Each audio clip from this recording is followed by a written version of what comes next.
দ্রব্য, এই ভিক্ষালব্ধ যে দ্রব্য, আর উনি অপুত্র থেকে একদম কৃত হয়ে গেছে, ওইগুলা ঝড় বৃষ্টির পরে অন্ধকার হয়ে গেছে, নিয়ে আসতে পারছে না। তখন ওই দুইটি বালক বলছে ঠিক আছে আমরা বয়ে দিচ্ছি। তখন ওই দুইটি বালক ওরা বয়ে জীবনাচার্যের গৃহে নিয়ে এসেছে। জীবনাচার্যের স্ত্রী তখন দেখছে যে আরে এত কিছু উনি আজকে বলছে হ্যাঁ দেখেন ভিক্ষাবৃত্তি করে ভিক্ষার অনেক দ্রব্য পেয়েছে, কিন্তু এই ঝড় বৃষ্টি হওয়াতে উনি আস্তে আস্তে আসছে, আমরা এই দুইজন বহন করে নিয়েছি। উনি আসার আগে তুমি রান্না টান্না করে ভগবানকে ভোগ দিয়ে ওনাদের রেখে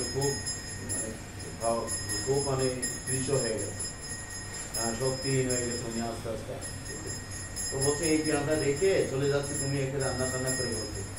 তো বলছে তোমরা কোথায় চলে যাচ্ছ, তোমরাও এই এত কষ্ট করে নিয়ে আসলে তাই রান্না করছি, তোমরা মানে এই প্রসাদ পেয়ে তাই যাবে। জীবনাচার্যের স্ত্রী তারপর বুঝতে পারে না, চিনতে পারে না।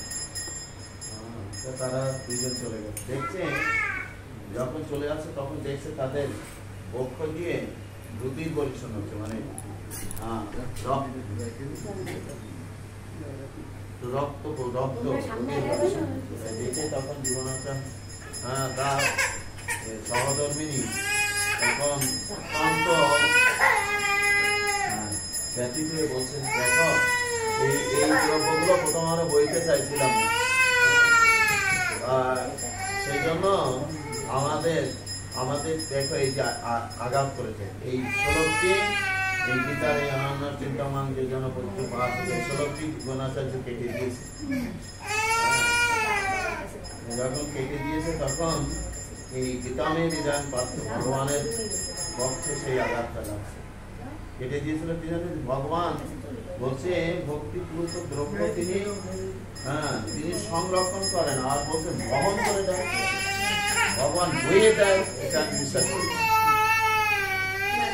তখন এই জীবনাচার্য তিনি যখন পরে আসছে, এরা দুই ভাই চলে গেছে, তখন বলছে তুমি একটু নিষ্ঠুর হৃদয় হয়ে গেছে, এই ছোট দুইটা ছেলে কি সুন্দর দেখতে, তারা এই দ্রব্য বয়ে নিয়ে আসছে, তুমি বইতে চাইছিল না তাই তাদের পক্ষে আঘাত করছো। বলছে তখন জীবনাচার্যের উপলব্ধি হয়েছে, সে বুঝতে পারছে, তাই তো আমি গীতার শ্লোক কেটে দিয়েছিলাম যে এই শ্লোকটি ভগবান বহন করে দেয়। এটি বিশ্বাস করতে পারি না, সাক্ষাৎ কৃষ্ণ বলরাম দু ভাই সেই দ্রব্য বহন করে এনে জীবনাচার্য দিয়ে দিয়ে দেয়।